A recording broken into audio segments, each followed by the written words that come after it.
Este programa é livre para todos os públicos.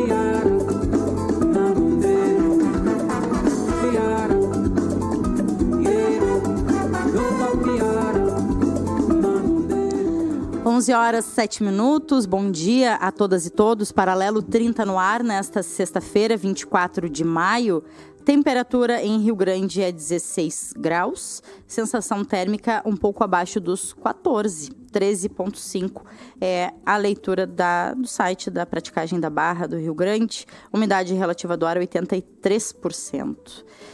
Bom dia a essa mesa muito linda, muito diversa. Muito Obrigado. Bom dia. Bom dia, Deca. Bem-vindos e bem-vinda. Coisa boa. Bom dia ao Rafael Viana, bom dia. Bom dia, bom dia. Nossa. Hoje eu tô... Gutural.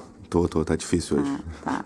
Acho que tá bem assim, só no bom dia. Só no bom dia hoje. Bom dia ao Pedro Paio também, que nos coloca no ar pela FURG TV. Vamos começando o Paralelo 30 de hoje e já vamos... direto conversar com ela, não vamos fazer notas ou agendas nesse primeiro período do programa, porque a Márcia Ferreira, do Amaré Cassino, está aqui e vem trazer um convite para a gente, né, Marcinha? Bom dia. É isso aí, bom dia, Deca, bom dia a todos, bom dia, ouvintes. Então, Deca, obrigada pelo espaço mais uma vez. A gente que agradece. Bom dia, Rafa. Então, o Amaré Cassino amanhã vai estar como apoiador de um evento bem bacana, tá, que acontece lá na pista de skate, na pista pública de skate do cassino. É uma realização da Olympia Skate Shop e da Holt Surf Skate. Então, esse campeonato vai estar rolando a partir das 14 horas, tá, onde começam as inscrições. Bacana. As inscrições vão ter 3 categorias: amador, iniciante e mirim. Tá? O amador é a partir dos 18 anos. A taxa de inscrição é R$15. A categoria iniciante é dos 14 aos 17, com uma taxa de R$10. E o mirim até os 13 anos, também com R$10. E importante, vamos ter uma categoria feminina. Que também é R$10 a taxa, tá? Ótimo. E a organização pede que o pessoal leve 1 quilo de alimento não perecível que vai ser doado depois para uma instituição. Entra junto com a inscrição. Entra junto com a inscrição. Bacana. Certo. Vão estar rolando algumas atrações também durante o dia. Vai ter a banda Joe Ramone, que vai estar fazendo tributo ao Charlie Brown. Então, eles vão tocar entre as baterias, eles vão estar lá fazendo som ao vivo. Olha aí. Vai estar bem bacana.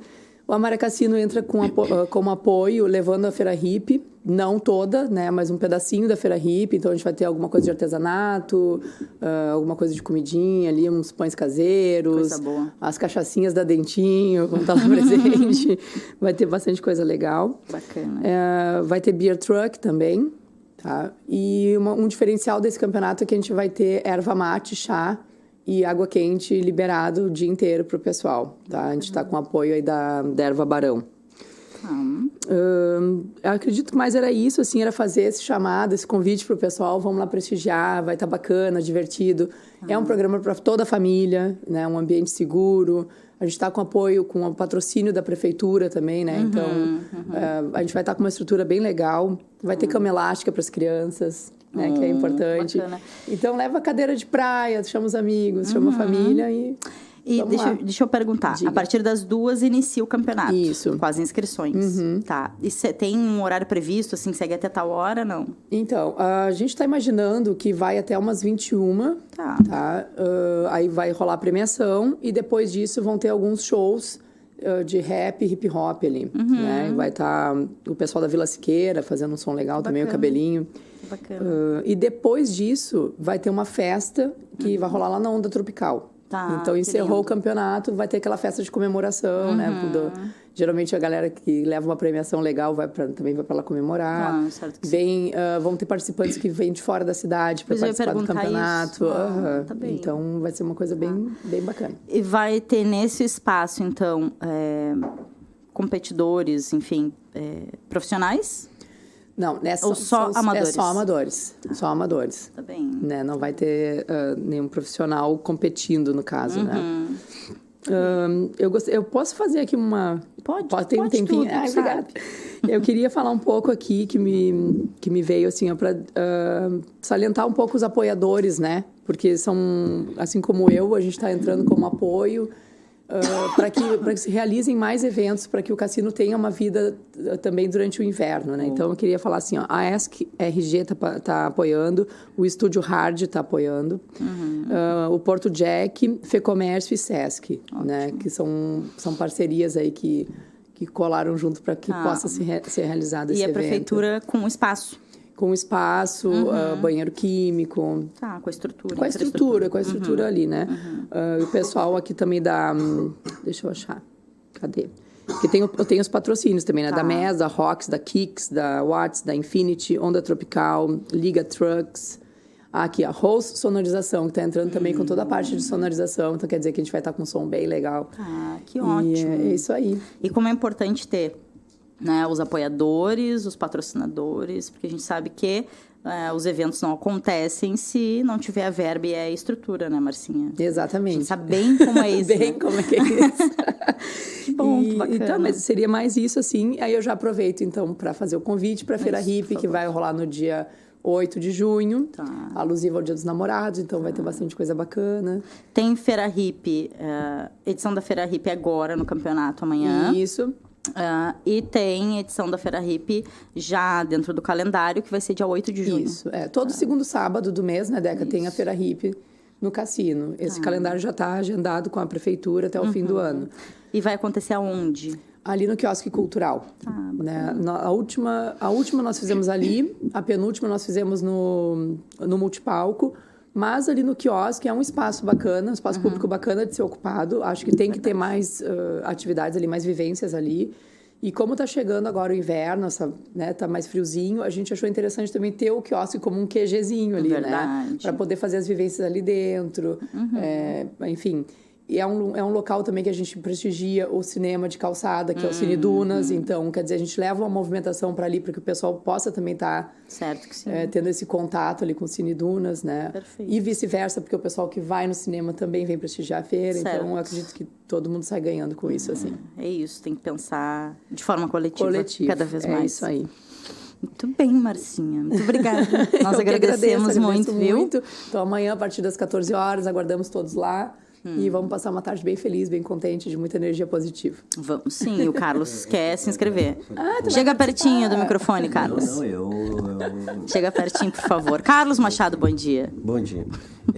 2 horas começam as inscrições e já começa as atividades. E já começam as atividades, exatamente. E as pessoas têm que levar capacete, luva, joelho, né? Pode levar o equipamento de proteção, por que não, né? Acho interessante. Pais e mães...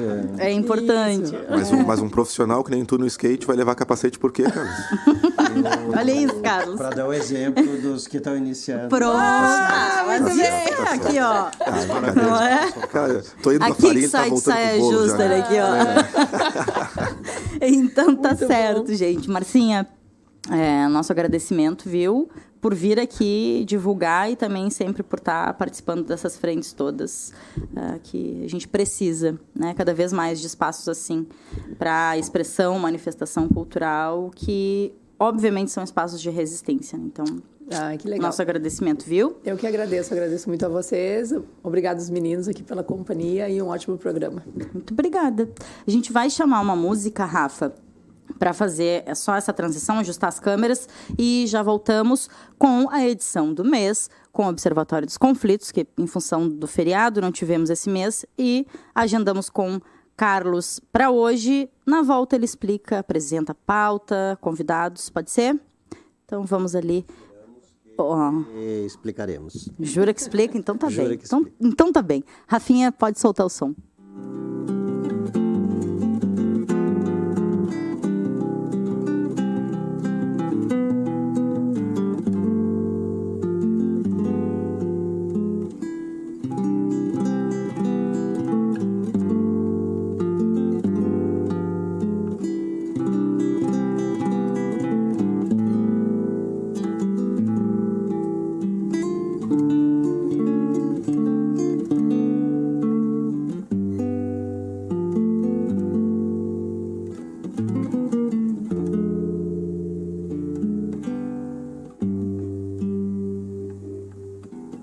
perdoa, São Pixinguinha, se o perturba o meu lamento.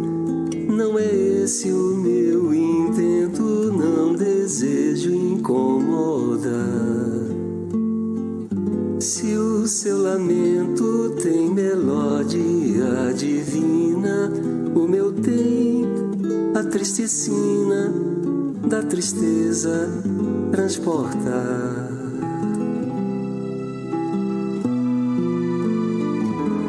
Meu santo amigo, lhe agradeço nessa hora, pois sua canção consola e já não sei o que é chorar. Me permita, e esse é o meu intento, que escute o meu lamento, serei breve ao lhe contar. Foi numa noite tão sem luar e eu conheci aquela que me fez sonhar em meio a borbulhares de champanhe,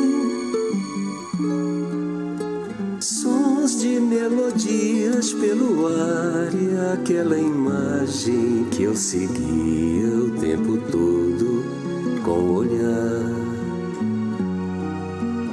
E o cabelo dela parecia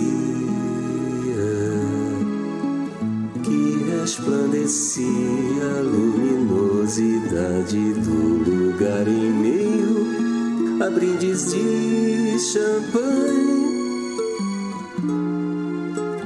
Eu até sorri por não saber o que dizer quando tão perto dela, então fiquei. Pra resumir, o tempo então passou e o que vivemos não existe mesmo. Que se inventasse outro idioma em novo dicionário, simplesmente não teria como descrever. E vi esse meu sonho desaparecer.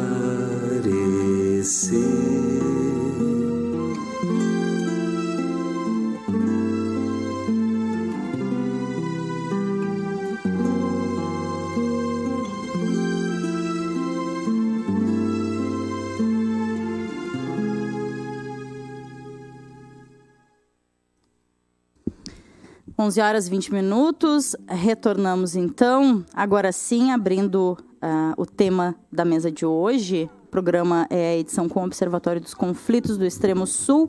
Professor Carlos Machado, por favor, apresente o tema e os convidados. Bom dia. Bom dia a todos e a todas.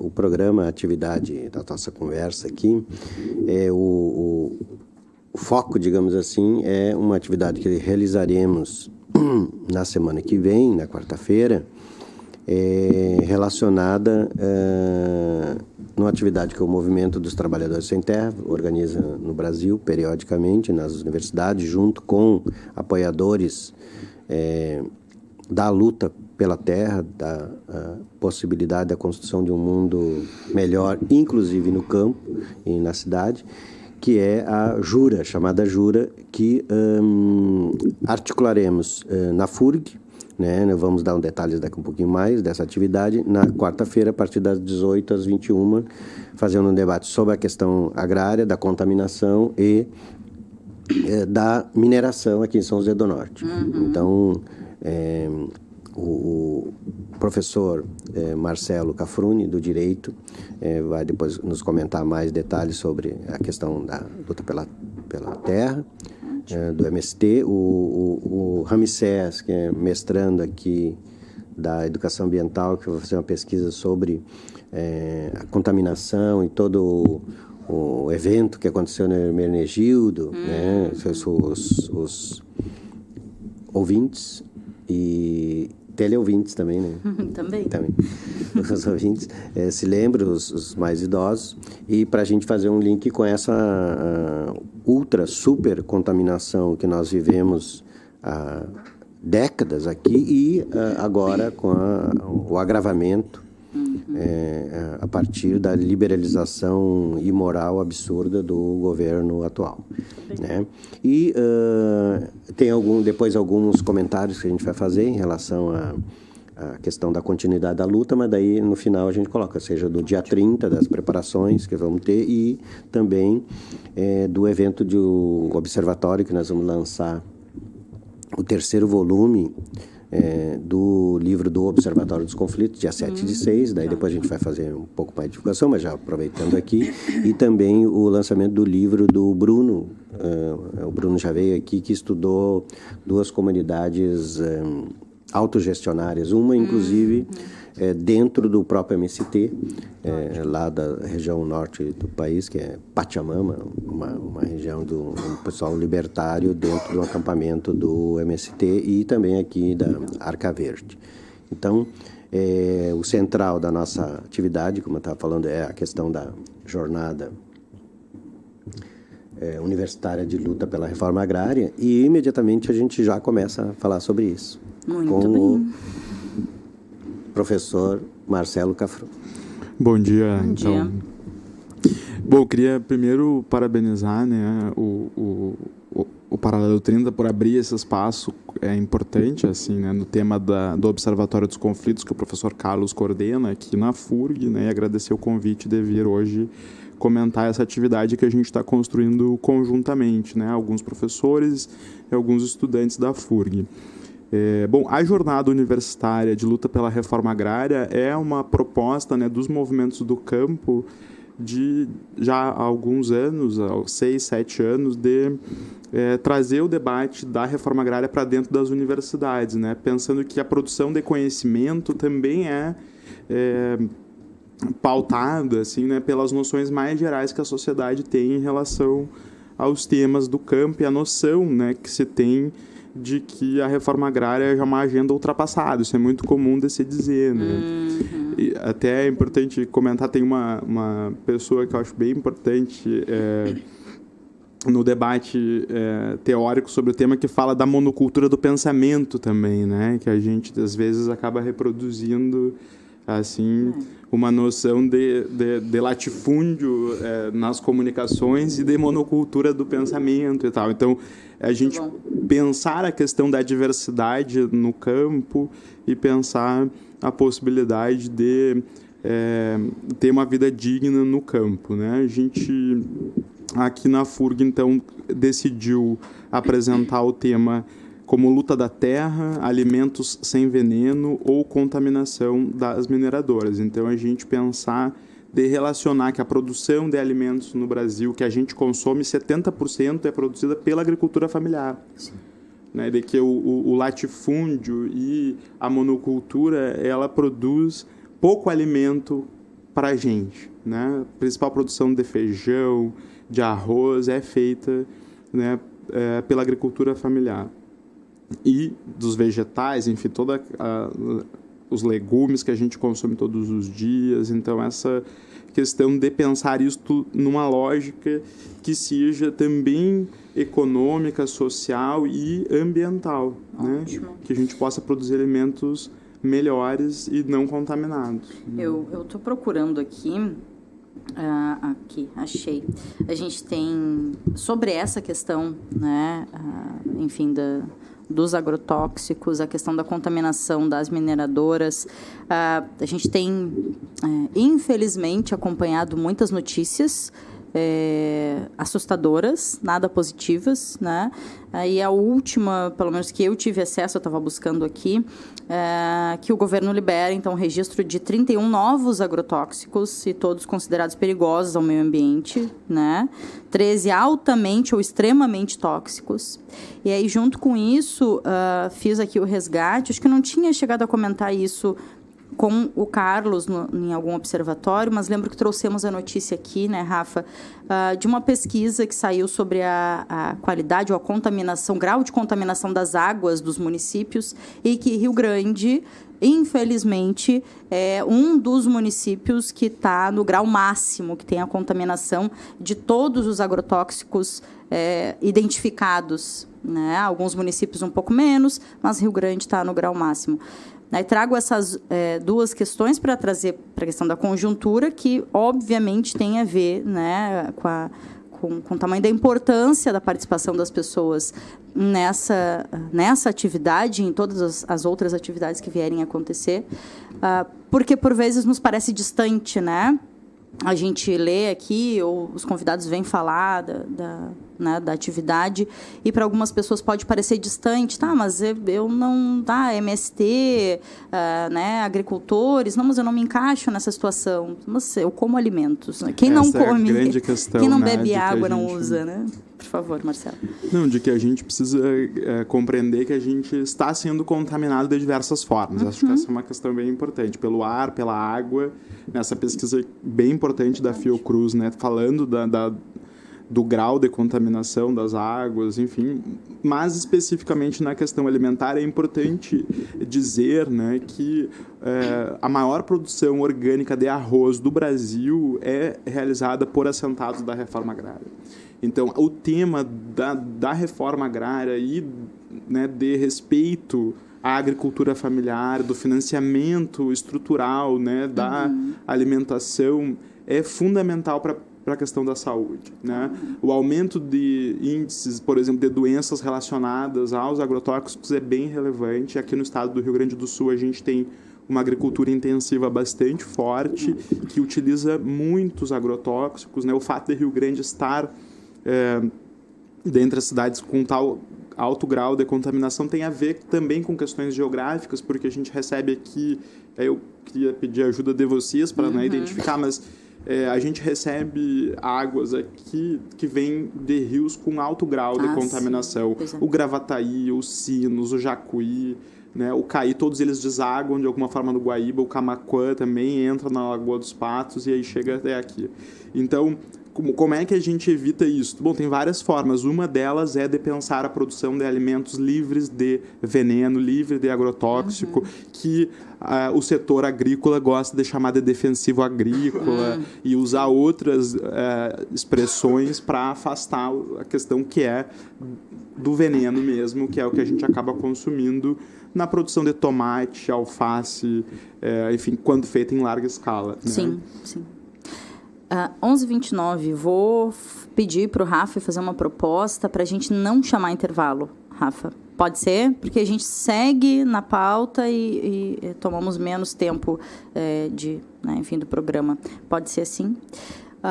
Não sei se querem eu dar continuidade para algumas... um link em comentário. Só deixa eu aproveitar e fazer o serviço então de novo. Então, próxima quarta-feira, às 18 horas, então dia 29 de maio, no auditório das pró-reitorias, tá? Lá na FURG, nós vamos ter esse debate, então, com pessoas falando desses três temas: a luta pela terra, a questão da contaminação das mineradoras e dos alimentos sem veneno.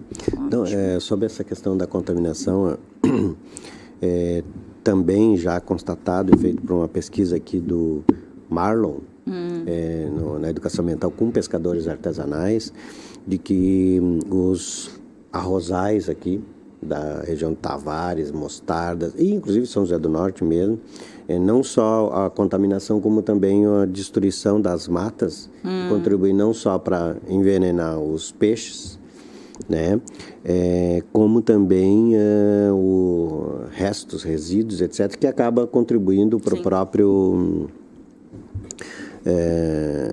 material que depois, periodicamente, tem que se dar fortunas para determinadas empresas fazerem a liberalização, digamos assim, para poder possibilitar que navios maiores possam levar os produtos do agronegócio para mercados X, Y, Z.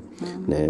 A outra questão de que, aqui na FURG mesmo, na questão disso que o Cafruni está falando, o Marcelo, o NUDESE já teve algumas experiências que contribuiu, incentivou, assessorou grupos, tanto em São José do Norte, que se construiu uma feira de produtos orgânicos, agroecológicos, sem veneno, e também no cassino, algumas bancas. Verdade. Mas qual é que é o problema, né? Que são ilhas cercadas pelo veneno. né? Então, é uma briga permanente daqueles pequenos agricultores, né, que produzem alimentos para a nossa alimentação e para a sua subsistência.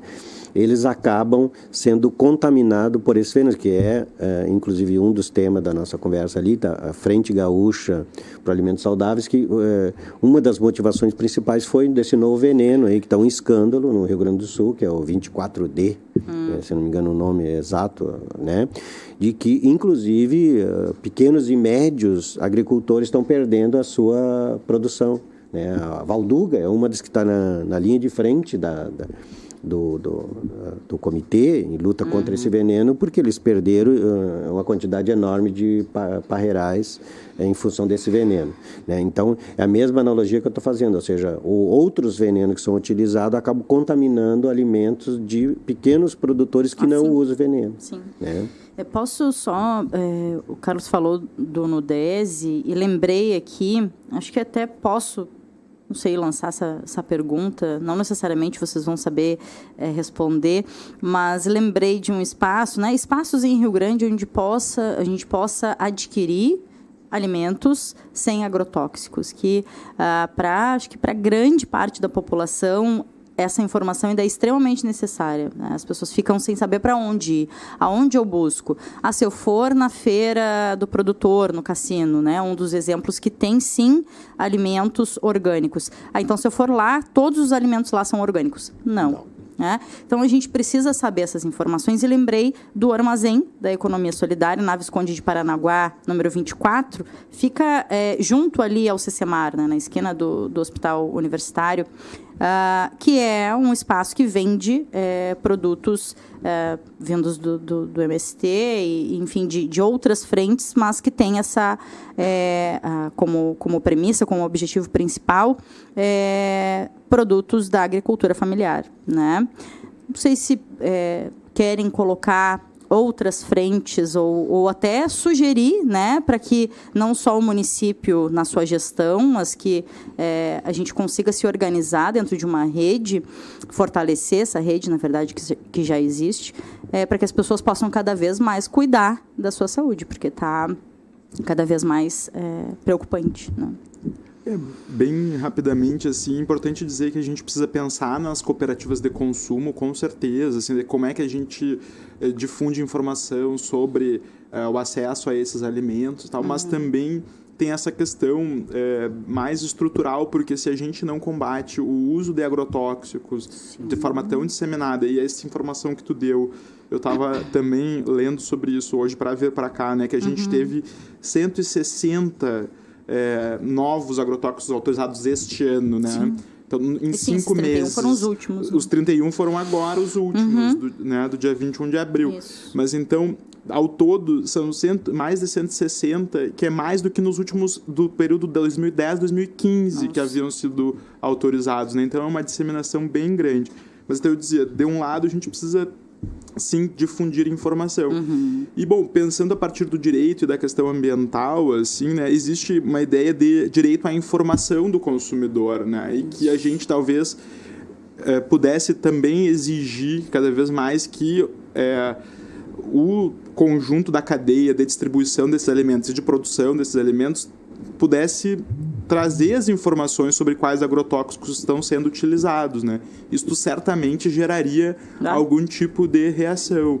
Assim, eu lembro de ter tido algumas ações judiciais tentando trazer este tema, mas a gente nunca conseguiu implementar, né? Porque a gente ficaria bastante mais impactado se a gente pudesse ler, né, lá junto ali na barraca do tomate, no supermercado, todos os agrotóxicos que estão identificados naquela mercadoria. Sim, seria, né? A questão dos rótulos, a gente também já teve cada vez mais ocultada a informação, omitida a informação do que tem ali, se o alimento é transgênico, se não é transgênico, enfim. Então, a gente está cada vez mais se alimentando sem saber o que está ingerindo. E a Anvisa atualmente está propondo um novo modelo de rotulagem para alimentos em que mais informações serão ocultadas. Então, a gente está num momento bem complicado. Eu queria dizer só mais uma coisa, se vocês me permitem.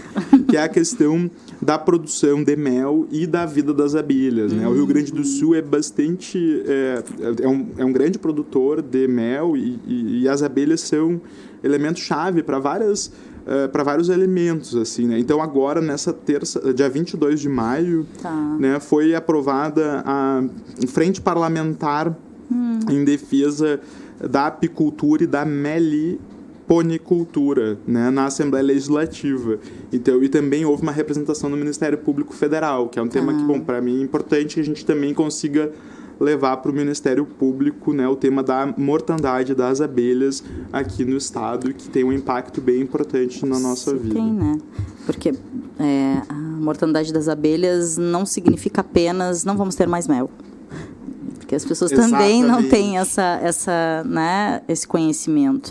E isso também é papel nosso aqui da universidade em geral, né, de conseguir dialogar com a comunidade para fora da universidade, e nossa aqui da comunicação, das mídias em geral. Estamos dentro da universidade também, né, mas que todas as mídias também tivessem espaços assim, porque né, de obrigação nossa a comunicação. Por favor. Mas, bom dia. Mas só que eu ia fazer um ganchinho para o Ramsés. Façam os ganchos que quiserem. A questão do envenenamento e a questão não é uma coisa nova aqui, que é o trabalho do Ramsés. Essa questão das abelhas, primeiramente, bom dia. Bom dia, obrigado Ramsés. por abrir as portas. Essa questão das abelhas me lembrou que eu vi uma notícia recentemente que a Monsanto ela já estava fazendo abelhas geneticamente modificáveis para aguentar todos os tipos de novos agrotóxicos que estão vindo, né? Então, eles já estão se preparando para continuar essa empreitada aí. Bom, a questão do arroz também me lembrou um pouco, que é um dos objetos da minha pesquisa, que foi a contaminação de Lacronígia, que é uma prainha que tem no Uruguai, acho que é uma das primeiras prainhas que tem. Foi justamente por causa do lobby do arroz, isso se deu nos anos 70, né? Que 100 mil... Durante a ditadura? Durante a ditadura militar, isso é bom lembrar, né? E durante a Revolução Verde, né? Ou seja, aquela democratização dos usos agrotóxicos, sem nenhum tipo de amparo jurídico, enfim, para fazer a fiscalização. 100 mil hectares de um banhado, que era protegido pela Convenção de Ramsar, que é uma convenção internacional que visa proteger os banhados, foram drenados para abrir um canal. E esse canal ele desaguava justamente na praia de Lacronígia, né? Então, foi justamente retiraram as águas dos banhados para plantar mais arroz e também para controlar os fluxos de água que tinham nos arrozais já existentes, né? E como não tinha um controle de agrotóxicos, Lacronígia, nos anos 60, 70, até final dos anos 70, era o balneário estrela do Uruguai, né? Depois desse caso de contaminação, houve uma mortandade enorme de flora e fauna marinha, né? Os pescadores artesanais também perderam todo o trabalho e Lacronígia acabou num problema econômico, né? Porque o turismo parou de chegar lá e foi para Punta del Este, então. Então tem toda essa questão também geopolítica, né? Vocês querem que eu dê uma comentada sobre... De certa maneira, é uma coisa parecida, né, que aconteceu no verão passado, né, um pouco ali com a lama, né? Sim. Por novembro e dezembro. Sim. E nos levantes que tiveram aí, em nenhum momento dos empresários que perderam dinheiro, dos comerciantes e dos especuladores imobiliários, associou isso com o causador disso, que é o porto. Exatamente. Né? E com as dragagens do porto. E aí também a minha pesquisa ela é sobre o que ficou conhecido como maré vermelha, que foi nos anos 78, no Hermenegildo principalmente, né? Mas ela atingiu desde Punta del Este até Tramandaí, com diferentes níveis, só que é um pouco difícil de tu determinar isso, porque nosso litoral naquele tempo era muito desabitado, né? Mas basicamente, e remete um pouco a essa questão da lama do cassino, houve uma divisão de discursos, né?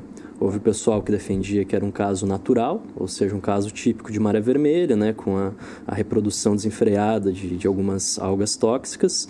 E, por outro lado, teve o pessoal que defendia que era um caso antrópico. Né? Por que um caso antrópico? Aí entra outro elemento, e junto ao Uruguai. Em 1972, um navio chamado Taquari, ele era da empresa Lloyd brasileiro, ele estava fazendo a primeira viagem dele, ou seja, era um navio novo. Ele encalhou em Cabo Polônio. Ele estava saindo dos Estados Unidos para ir até Buenos Aires, estava levando uma carga química da empresa Dow Chemical, empresa norte-americana. Ele encalhou em Cabo Polônio. Só um parênteses. Claro. Que, por sua vez, se eu não me engano, nesse período, o comandante em chefe dessa empresa era... Vou puxar isso aí depois, das relações.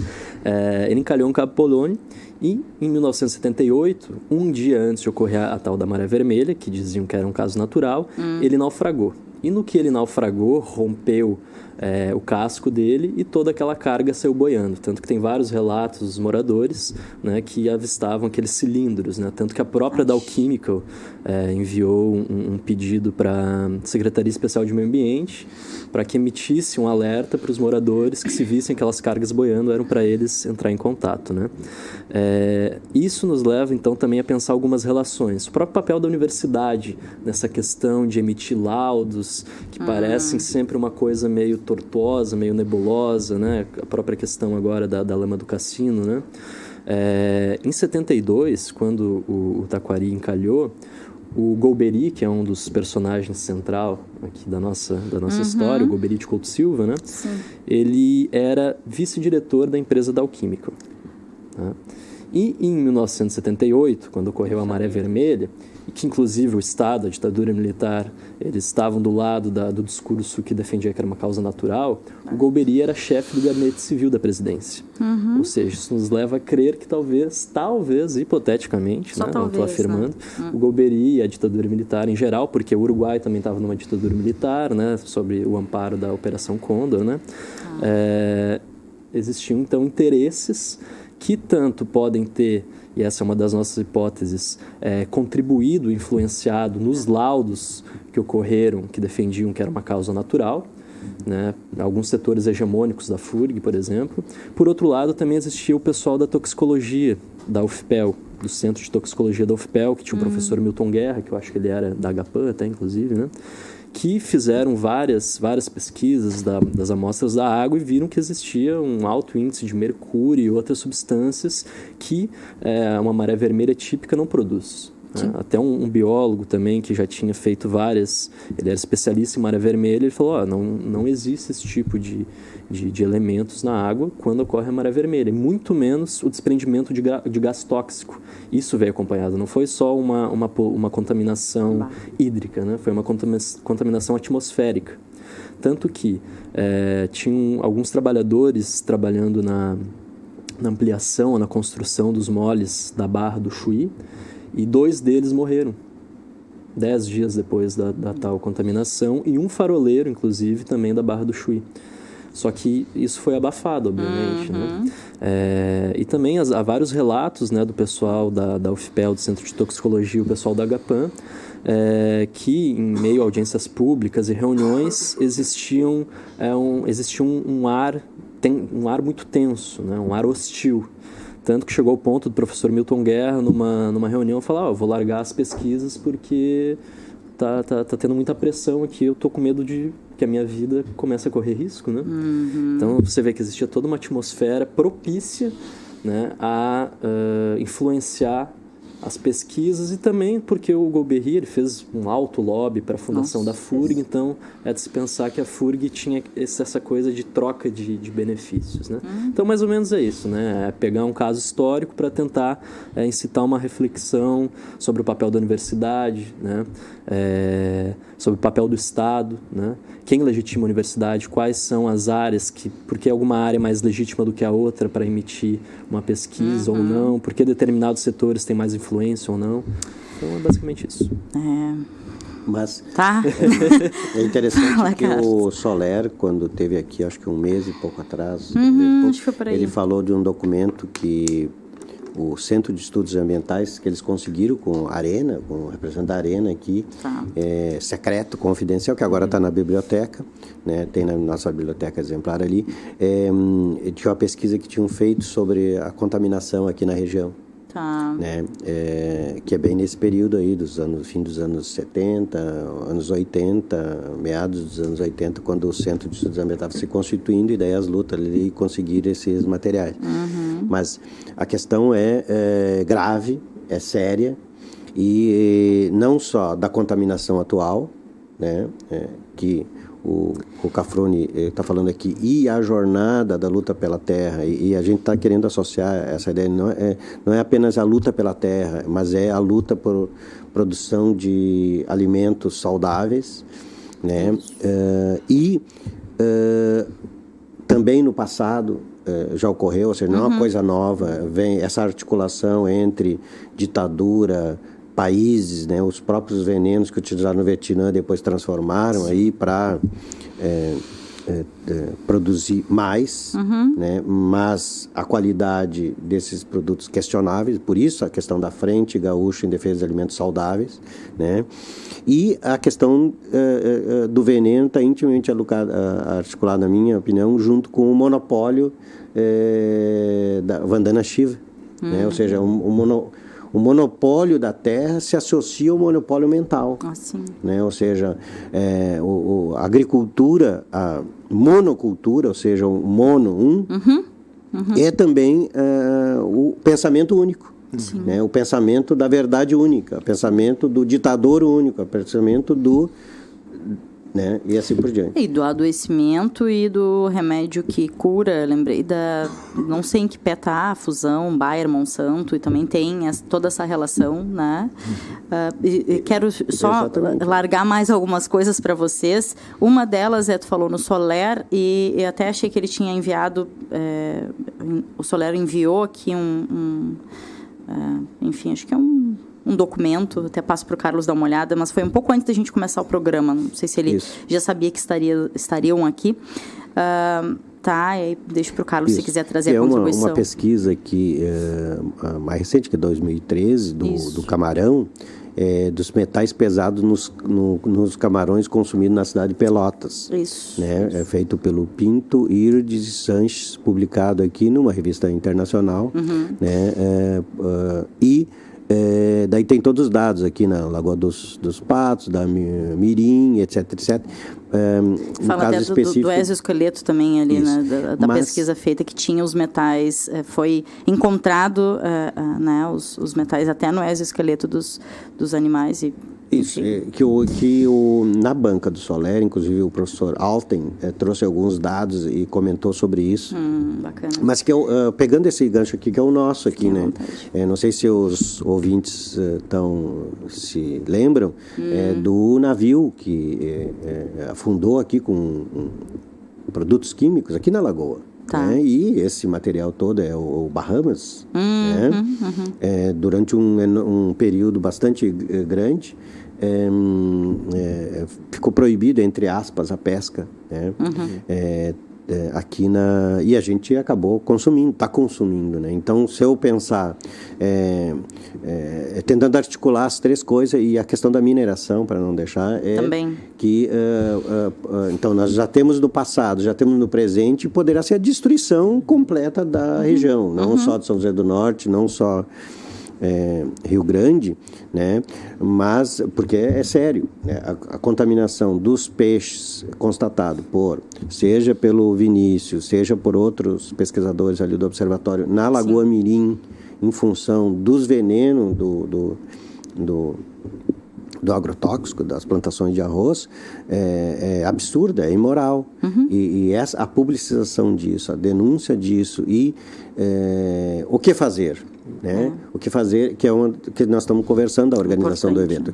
Esse evento do dia 29, às 18 horas. Às 18 horas, no auditório das prós-reitorias, a ideia nossa é que os participantes, né, o Caio vai falar sobre a mineração em São José do Norte, um representante do MST, bem provável uma garota aqui da região, vai falar sobre a luta pela reforma agrária, alimentos saudáveis, e o Edgar Preto, né, representando a frente, ou o Juliano, ou o representante da HPAN, que vão estar aqui também na Jornada Universitária da Reforma Agrária em São Lourenço, né, que também está realizando.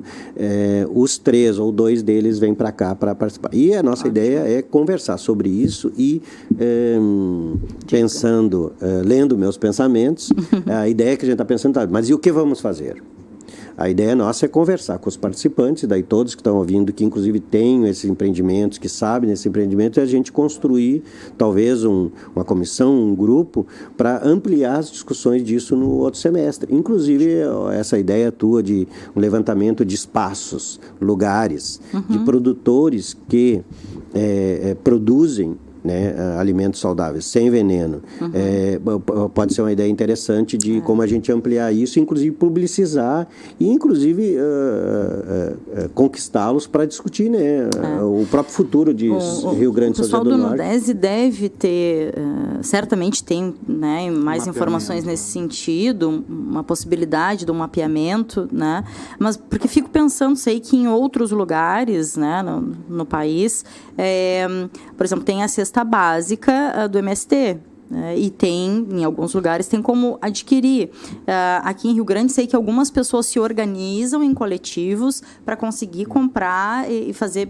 Aqui na região de Pelotas, tem produtores que montam cestas básicas, que por vezes não tem todos os alimentos que talvez tenha na cesta do MST, mas que conseguem. Então, são pessoas que vão buscando informações e se organizando dessa forma. Mas eu acho que é interessante e necessário, porque quando vocês falam e quantos agrotóxicos esse ano? 160. 160 só esse ano. Se antes, né, até 2018, nós já nos preocupávamos e muito com a quantidade de agrotóxicos que a gente estava ingerindo, eu nem sei mais o que pensar agora. É importante lembrar que a ministra da Agricultura, ela é conhecida como rainha dos agrotóxicos, né? Esta é a ministra da Agricultura, que a gente nem fala muito dela, porque ela deve estar fazendo tudo bem escondido, né? Só sai essas agora notícias. Ela tá. E tem outra questão, posso colocar mais uma?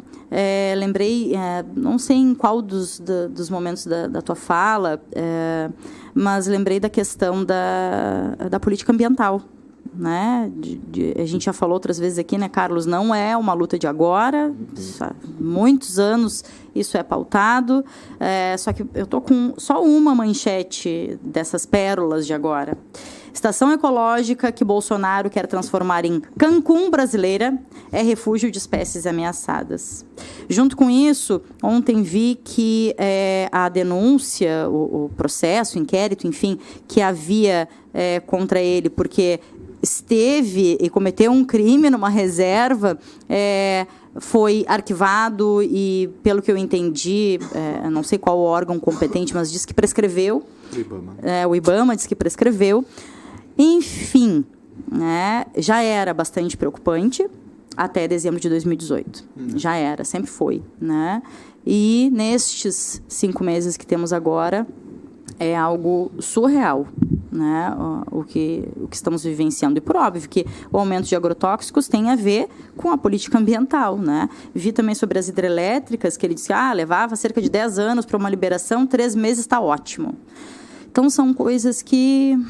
Eu acho que as coisas elas estão se dando muito rápido, a gente não consegue às vezes acompanhar, né? Inclusive eu estava conversando com um colega biólogo meu, e para acrescentar nessa questão da contaminação, a política de gestão de resíduos, por exemplo, saiu uma normativa que agora eu não sei se ela é estadual ou federal, mas eu sei que aqui no Rio Grande do Sul já está em andamento, que ela determina que empresas que depositem seus resíduos numa área de até 200 metros quadrados, elas não precisam mais de um acompanhamento de qualquer tipo de fiscalização, independente do resíduo que elas produzam. Ou seja, você tem um pequeno ateliê e o sujeito deposita lá tudo que é resto de sapato, pode ter chumbo, mercúrio. Se for até numa área de 200 metros quadrados, na beira de um rio, por exemplo, não tem problema algum.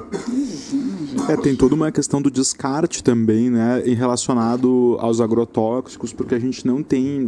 existe uma previsão, né, na Política Nacional de Saneamento Básico que reversa, lá como é o nome né, de que é a obrigação de quem produz determinado tipo de produto de que recolha. Então, isso vale para pilha, que também contamina solo, água, etc. E vale para toda a produção, né, para todos os vasilhames desses agrotóxicos. Assim, a verdade é que as pessoas acabam usando isso depois para várias coisas. Então, a gente tem uma questão também que quem manipula esses agrotóxicos não é diretamente beneficiado, em geral, da produção que está, né? Então, são os trabalhadores que tem diversas outras questões envolvidas. Assim, é bem importante o que vocês disseram sobre passado, presente e futuro, assim, né? Porque a gente tem entre outras coisas, que esses metais pesados, esses agrotóxicos, vão acumulando, né, no lençol freático, vão ficando depositados nos fundos né, do Guaíba, da Lagoa dos Patos, e aí quando tem algum tipo de movimentação acabam sendo liberados. Né? E eu queria comentar, inclusive, de um importante filme do Silvio Tendler, que é lá de 2011, que é O Veneno Está na Mesa. Então, quem não puder ir na quarta-feira agora, dia 29, às 18 horas, lá no auditório das Pró-Reitorias, pode assistir esse filme. Tem 2 filmes. Tem o primeiro, que é de 2011, e depois tem O Veneno Está na Mesa 2, que é de 2014. Que são 2 filmes que trazem essa discussão de maneira bem clara, assim, para a gente pensar a questão dos agrotóxicos, que é uma agenda que vem desde lá da Revolução Verde, como foi colocado, de produção massificada de alimentos sem nenhum tipo de cuidado com o destinatário e com as pessoas que transportam, que manipulam os alimentos, né, que produzem os nossos alimentos. Então, acho que é bem importante a gente... Eu acho que essa questão do manuseio também, eu tive oportunidade, né, enquanto eu trabalhava, de chegar em algumas comunidades que plantavam fumo da Souza Cruz. Então, eu já tinha lido algumas coisas a respeito, né? E tu conversa com eles e eles têm determinados períodos, que eu acho que, não sei se é no período da colheita, que toda a comunidade, porque todo mundo é envolvido, né? Toda a família. Então, trabalha desde criança, assim, eles trabalham em lugares muito quentes, eles trabalham sem camisa, só de short, direto com contato com aquelas plantas. Tu tem um período de profunda depressão, que é o momento que eles ficam mais expostos, lidando, né, dobrando as folhas, tirando do pé.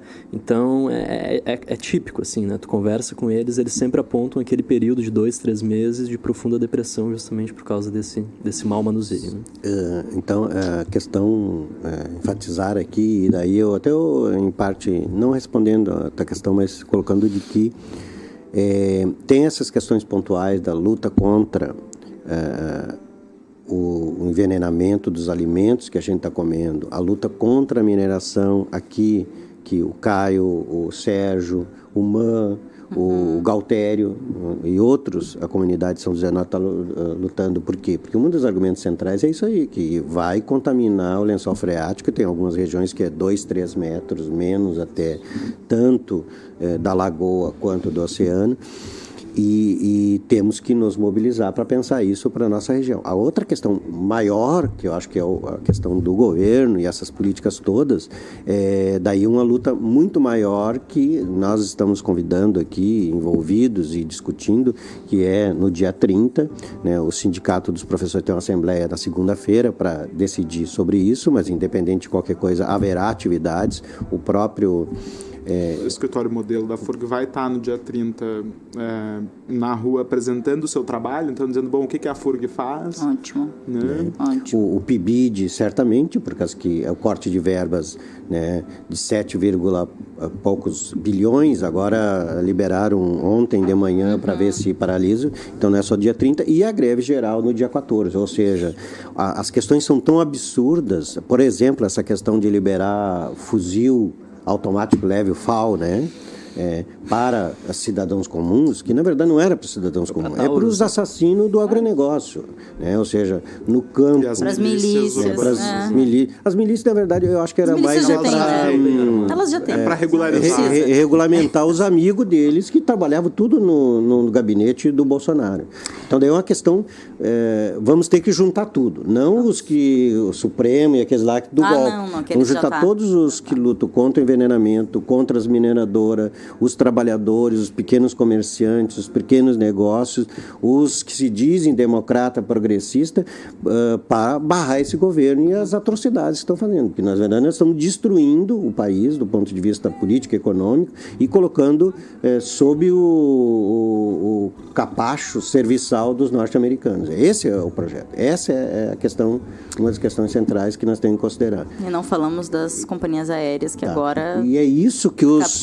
pode entrar 100%. E é isso, me desculpe, que os que estão chamando para ir no dia 26 estão. Com o discurso do Brasil, eles estão, na verdade, para sustentar um projeto de subserviência e domínio dos norte-americanos e dos seus capanga aqui, como Moro, Pedro Parente, Henrique Meirelles e outros tantos. Muito bem. 12:01. Já não dá mais tempo para nada. Essa edição do Paralelo reprisa hoje às 11 horas da noite, tá? Às 23 horas, pelo canal 15 da NET e pelo site da universidade, www.furg.br. E a gente retorna ao vivo na próxima segunda-feira. Até lá.